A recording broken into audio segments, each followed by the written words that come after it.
Olá, pessoal. Hoje o Papo de Infra está especial. Estou com a minha colega do MORE, Ana Salles, e hoje nós vamos conversar com a diretora-presidente da ANP Trilhos, Ana Patrícia Lira. Seja bem-vinda, Ana, eu gostaria de agradecer a você ter aceitado a participação, e hoje nós vamos falar sobre mobilidade urbana, né? O Brasil vive um momento importante em relação a infraestruturas e a qualidade de vida nas cidades, a gente quer saber como é que você avalia esse cenário de mobilidade urbana no país, principalmente nos grandes centros urbanos, e quais são os principais desafios que a gente tem pela frente. Tá ótimo, prazer estar aqui com você, Raíssa, com você, Ana. Obrigada pelo convite. É sempre um tema super importante a gente poder falar da mobilidade urbana, porque a gente está falando da nossa qualidade de vida. E o Brasil tem uma especificidade única. Uhum. Enquanto que, na média mundial, 65% da população é urbanizada, no Brasil esse número é de 87%. E essa urbanização, ela reflete no dia a dia das pessoas e na mobilidade urbana especialmente. Tem um dado que eu gosto muito de usar da CNT, que mostra o seguinte: em 2017, quando houve uma pesquisa entre quanto tinha de transporte individual para quanto tinha sobre transporte coletivo, era 50-50 lá em 2017. Uhum. Agora, em 2025, quando a pesquisa foi repetida, passou de 50-50 para 68 transporte individual e 32 transporte coletivo. Isso realmente expressa a necessidade da gente tomar medidas para impulsionar o transporte urbano. E aí, quando a gente fala desses desafios que você me pergunta, eu lhe digo o seguinte, que são muitos, mas os principais deles são uma questão, um problema de subinvestimento. A gente precisa priorizar o transporte público. Tem uma questão que passa aos olhos das pessoas e a gente não nota, que é o fato de que a gente gasta hoje em dia um vultoso valor com o transporte individual, quando a gente fala do asfalto nas ruas, sinalização, etc., e se prende à questão do subsídio para o transporte público, sendo que o subsídio é super importante. Então, a gente precisa falar de mais investimento no Brasil em transporte público, especialmente quando a gente fala de transporte sobre trilhos, que é altamente intensivo em capital, intensivo em tecnologia. Então, é preciso falar disso, de investimento. É preciso falar também de segurança jurídica. Hoje, uma das questões mais relevantes para poder fazer crescer é ter o capital privado investindo em mobilidade urbana, em transporte sobre trilhos, como transporte estruturante.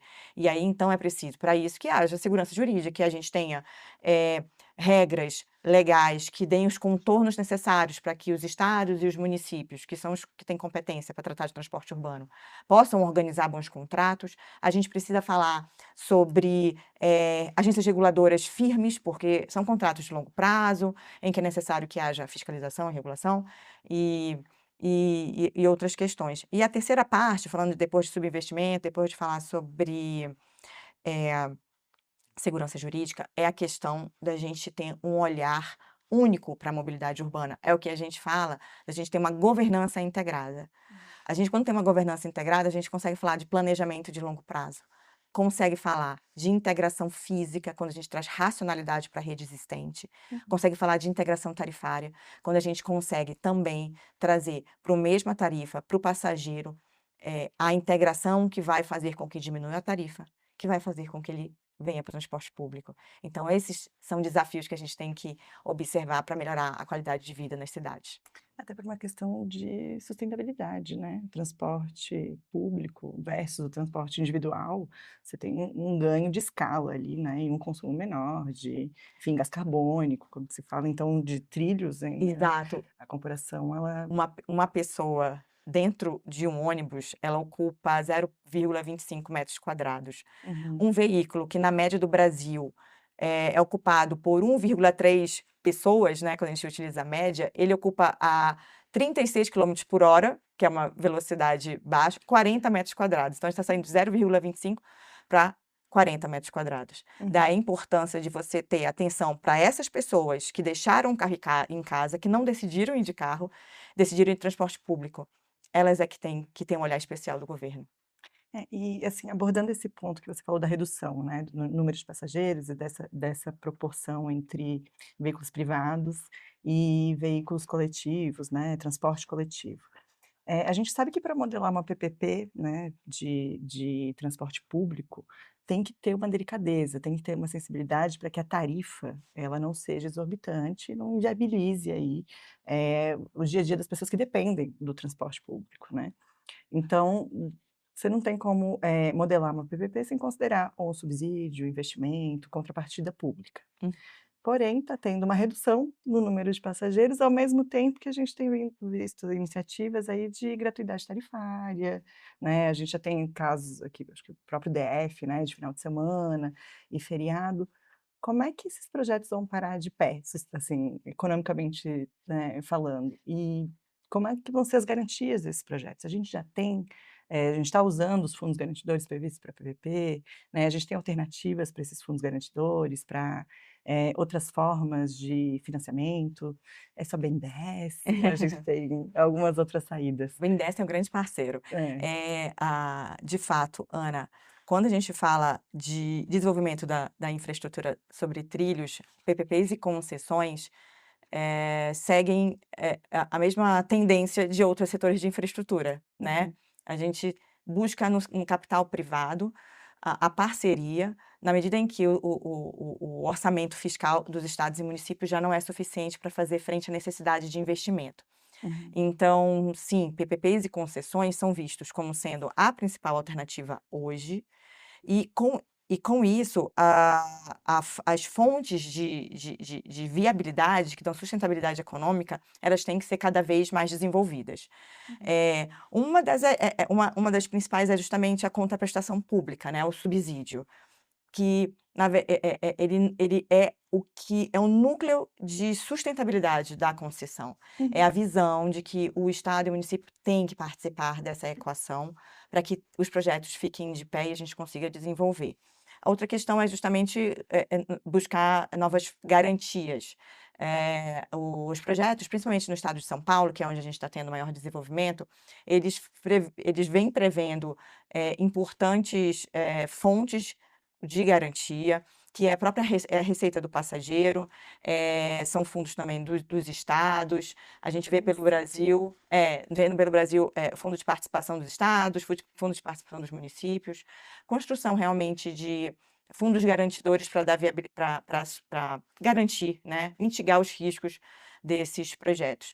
E também, além do subsídio, além da própria contraprestação, né, é buscar novas fontes de financiamento. O setor de trilhos, ele está com um olhar muito atento a desenvolvimento de exploração comercial na proximidade das estações, que a gente chama de real estate, que a gente vê no mundo inteiro isso acontecendo. Então, é nesse caminho que a gente pretende seguir, ter normatização dessa exploração. A gente precisa criar mecanismos no Brasil que facilitem essa exploração no mundo inteiro. Isso é absolutamente natural. A gente, em determinados países, nem chama de receita acessória, é a receita principal Uhum. das concessões.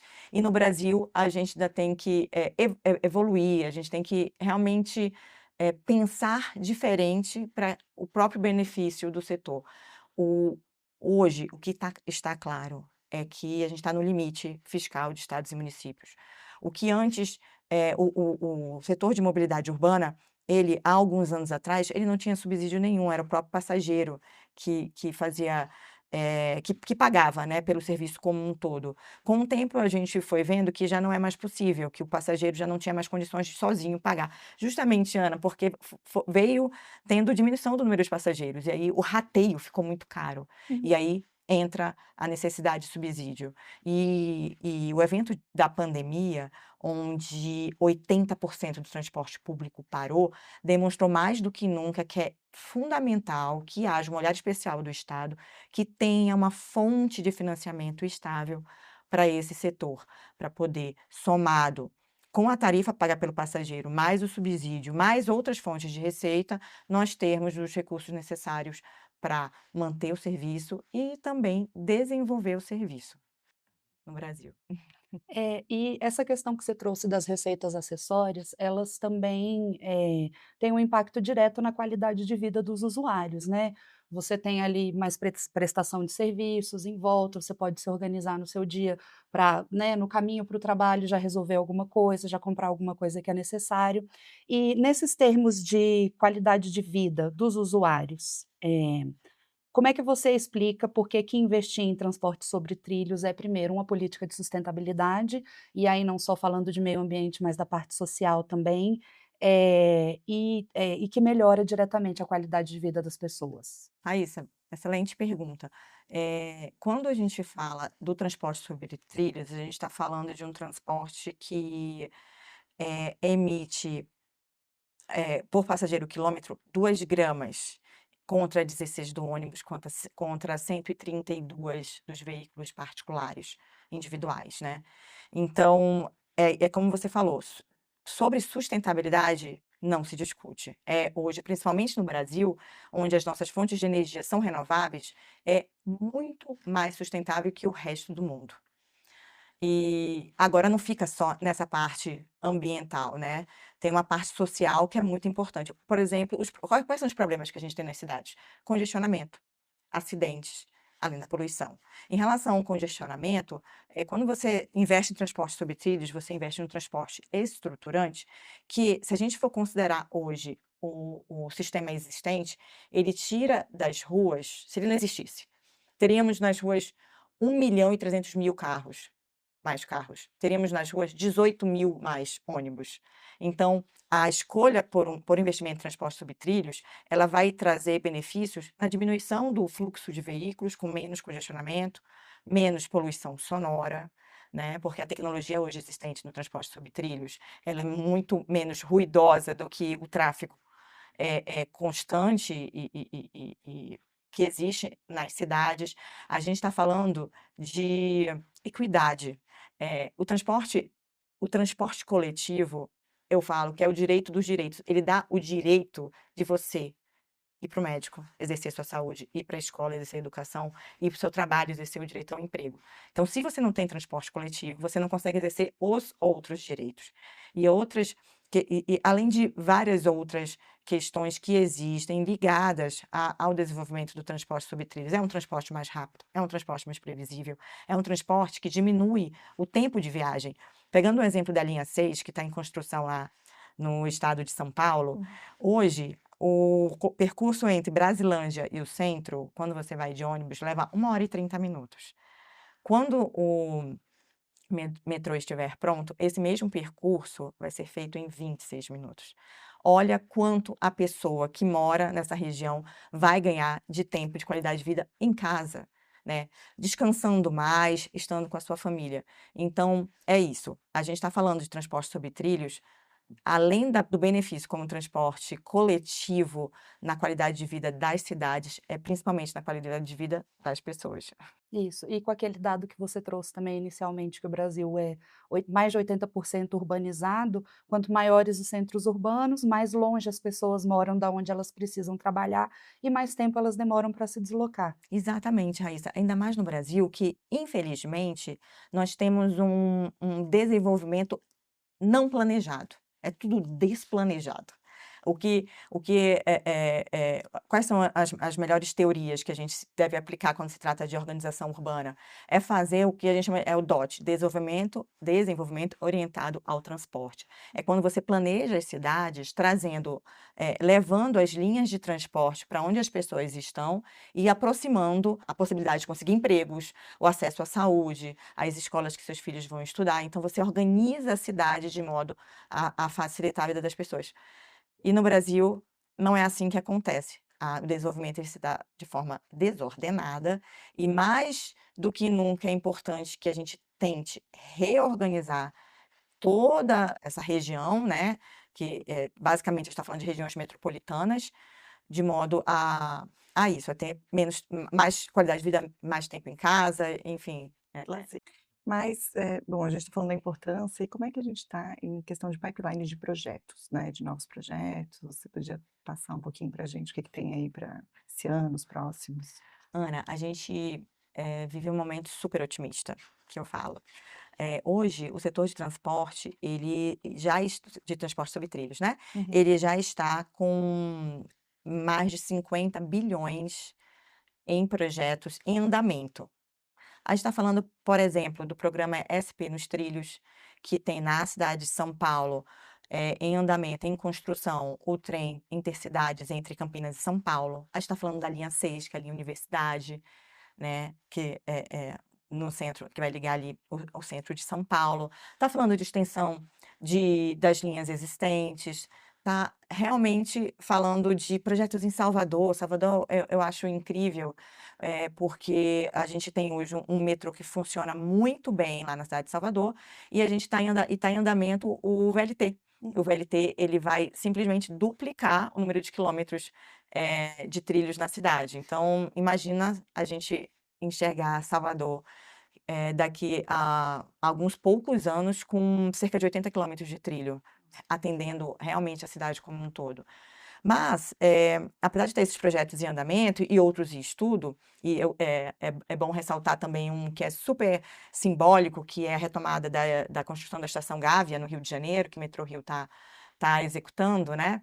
Além de a gente ter esses projetos super legais, importantes, que é muito esperado pelo setor, é um projeto de longo prazo, que realmente tem um olhar para o Brasil como um todo. E este projeto existe. O BNDES, com o Ministério das Cidades, ele está desenvolvendo o Estudo Nacional de Mobilidade Urbana. É um estudo de 21 regiões metropolitanas com mais de 1 milhão de habitantes, onde eles mapearam, construíram um pipeline de projetos dos modais de média e alta capacidade. Então, a gente está falando de metrô, trem, VLT e BRT, né, sobre pneus. E aí o projeto, ele deve finalizar esse ano. Ele já identificou 186 projetos no total. Desses 187 projetos, cerca de 100, quase 100, são de trilho, né? A gente tem ali 36 de metrô, 8 de trem e um outro número de VLT que, quando os projetos avançarem, vai verificar se é melhor BRT ou VLT, né? Mas que, no final das contas, é um projeto como um todo, né? Desses 187, um investimento necessário de mais de 400 bilhões de reais. Mas a gente vê com muito otimismo, porque eles estando na mão do BNDES e do Ministério das Cidades, eles não vão ser só um papel, um pipeline. Eles vão ser também uma construção de um próprio plano, uma política de incentivo para tirar esses projetos do papel. Então, esses projetos, eles vêm junto com um olhar do que é preciso para financiar, tanto para a estruturação quanto a própria construção, o que é preciso para construir outras fontes alternativas de receita, o que é preciso politicamente para poder trazer, por exemplo, essa integração, essa governança integrada que é necessário para trazer eficiência para o setor. Então, é um projeto que ele é bem completo, ele realmente traz essa visão do transporte de média e alta capacidade como sendo com uma visão de Estado, que perpassa governos e que é o que a gente realmente deseja para o transporte público no Brasil. Nossa, muito legal. Estava justamente pensando nisso, né? A importância de ser um projeto de Estado e não de governo, porque, né, governo a cada 4 anos a gente tem Está eleições, sujeito a mudanças. ainda mais, né, num contexto de, né, intermunicipal, municipal, no qual a gente ainda tem uma rotatividade, né, maior, enfim. É verdade. Mas eu queria falar um pouquinho sobre o PL, do Marco Legal no Transporte Coletivo Urbano, e se você acha, assim, né, considerando a importância desse PL, se ele vai trazer mais atratividade para esses projetos que estão por vir, né, como é que ele impacta, queria que você comentasse um pouquinho, que eu tenho certeza que a Ana Petritz deve estar acompanhando de perto De pertíssimo. esse projeto que está na Câmara. Perfeito. O Marco Legal do Transporte Público Coletivo é o principal projeto de lei hoje em andamento no Congresso Nacional e de interesse do setor de transporte sobre trilho do setor do transporte urbano como um todo. Uhum. A gente tem Estatuto das Cidades, Estatuto das Metrópoles, Lei de Mobilidade Urbana e, às vezes, Lei de Ferrovias. E aí perguntam, mas ainda assim precisa de algo? Precisa. Eu costumo dizer o seguinte, a gente tem um mapa, mas é preciso que haja um novo marco do transporte público como um GPS, que vai dizer de forma clara o que precisa ser feito para desenvolver o transporte público urbano. Como é um transporte, é um transporte, né, um serviço de competência muito de municípios, e que esses municípios, às vezes, não têm todo o staff necessário para desenvolver, né? A lei, ela traz todo esse caminho do que pode ser feito, do que não pode ser feito, como fazer, previsão de indicadores, previsão de receitas acessórias, receitas de como vai poder utilizar dos recursos existentes, como, por exemplo, criação de cobrança por estacionamento, pedágio urbano, que a gente um dia vai ter que enfrentar essa discussão, exato, mas como realmente formas de subsidiar o transporte público. Realmente, para ter a visão de que o transporte público, ele não serve só a quem anda no transporte, ele serve a toda a população que, se não fosse transporte público, aquelas pessoas que estão dentro do transporte público estivessem com o seu carro na mão, ninguém andava nas cidades. Então, é um problema que não é um problema de quem anda de ônibus ou de trem. É um problema que é de toda a população. E o marco, ele está hoje, foi aprovado no Senado, tá? Para aprovação na Câmara, e a gente espera que ele, realmente, esse primeiro semestre seja sancionado e a gente tenha essa lei tão importante para subsidiar os próximos passos do transporte coletivo. Ana, nós estamos no mês de março, ontem foi Dia Internacional das Mulheres, e o setor de infraestrutura é um setor majoritariamente masculino ainda, né? Como é que você avalia a participação das mulheres na mobilidade urbana e no transporte sobre trilhos? As mulheres têm papel fundamental, porque nós somos maioria no transporte público. Quando a gente fala do setor em si, de mobilidade, de transporte sobre trilhos, a cada ano a gente vem acompanhando o crescimento. Hoje a gente tem cerca de 22% do staff feminino e desses 22%, 15% estão em posições de liderança. Então, sem dúvida alguma, é algo que está sob o olhar dos operadores e eles, nesses anos todos, vêm trabalhando com políticas internas para ver crescer o transporte, o trabalho feito por mulheres dentro das empresas. A gente tem iniciativas como programas de trainee, onde a prioridade é captar mulheres no mercado de trabalho. A gente tem, pegando o exemplo da linha 6, que é a maior canteiro de obra da América Latina, é também o mais feminino. Nós temos cerca de mais de 940 mulheres trabalhando hoje no canteiro de obra. Isso, e esse contingente ele foi buscado através de um programa junto às comunidades que fazem vizinhança com a obra, e isso teve um super resultado. A gente agora vai trabalhar no refinamento, agora no acabamento da obra, então é mais importante ainda que tenha um olhar feminino e vai crescer ainda mais essa participação feminina na obra. Então é legal falar sobre isso, é com muito orgulho que a gente fala dessa visão dos operadores, com a preocupação de termos mais mulheres trabalhando. E aí, o outro caminho que a gente tem quando fala de transporte, no transporte sobre trilhos, é o olhar para a usuária, né, Raíssa, como você disse. É importante que a gente tenha um olhar permanente de cuidado com a passageira, seja através de canal de denúncia, seja através de treinamento da segurança para lidar com os pedidos, né, que surgem a partir desse público dentro das nossas estações, dos nossos trens. E mais do que falar num carro exclusivo para mulheres, é importante falar da segurança em qualquer carro. Sim. É isso que a gente defende, que tenha segurança em qualquer carro dentro do sistema de transporte sobre trilhos. E com o passar dos anos, isso vem buscando evoluir com campanhas, realmente com a presença do passageiro, do operador, como sendo um indutor de melhoria para essas pessoas. Um agente de modificação, né?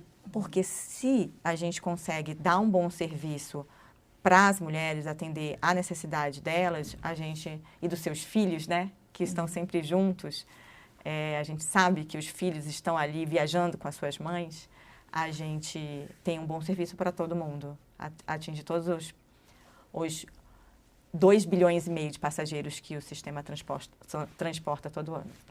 Fico feliz de saber que os canteiros de obra estão mais femininos. Eu vim, né, do canteiro de obra, minha primeira experiência de trabalho com infraestrutura foi justamente num canteiro de obra, então é um dado que é muito relevante para mim, muito significativo. Legal. E agora, para a gente encerrar as perguntas, o que você vê aí que tem de avanço, que já ocorreu, e quais as principais barreiras ainda precisam ser superadas no quesito de atendimento à usuária, né? Questão de segurança, você já falou um pouco sobre a atuação dos operadores, né? E o que você vê ainda como barreira que precisa ser superada?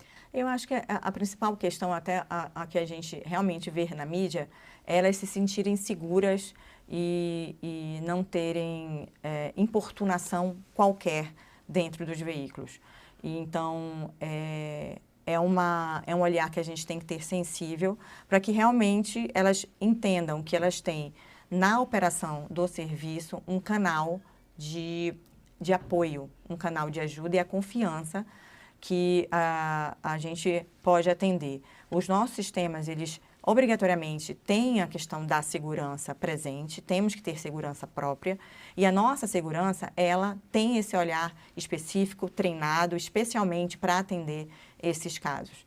Então, é algo que hoje nós não podemos esmorecer e deixar de ter o olhar.